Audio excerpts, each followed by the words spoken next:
अच्छे संस्कार। एक नगर में एक संत पधारे।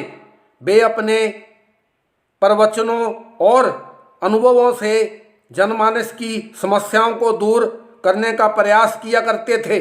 उनकी इस विशेषता की प्रसिद्धि दूर दूर तक थी। उनकी सत्संग सभा में प्रतिदिन सैकड़ों की संख्या में श्रद्धालु उपस्थित हो रहे थे।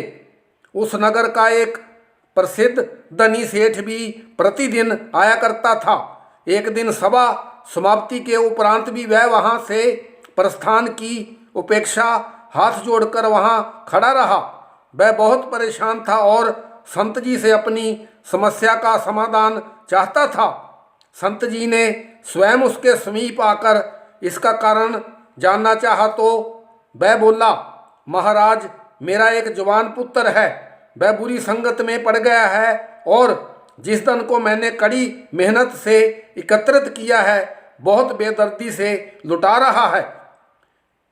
जब वह धनी सेठ अपनी बात कह चुका तब संत जी ने प्रश्न किया, तुम्हारे पिताजी तुम्हें कितनी धन संपत्ति दे गए थे? मेरे पिताजी तो बहुत निर्धन थे। वे मुझे कोई धन संपत्ति नहीं दे पाए, किंतु उन्होंने मुझे धन संपत्ति के रूप में उत्तम संस्कार अवश्य दिए थे।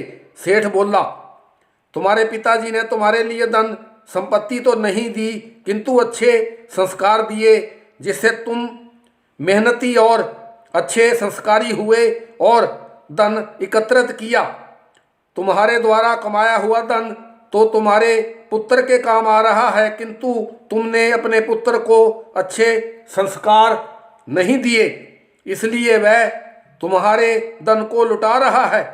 अपने पुत्र को धन के साथ यदि अच्छे संस्कार भी दोगे तो वह कुसंगति में नहीं पड़ेगा।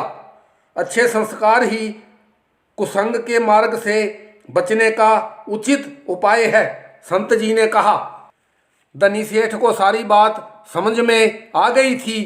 उसे अपनी समस्या का समाधान मिल चुका था। उसने प्रण किया कि इसी समय से ही वह अपने पुत्र को अच्छे संस्कार देकर उचित मार्ग दिखलाएगा।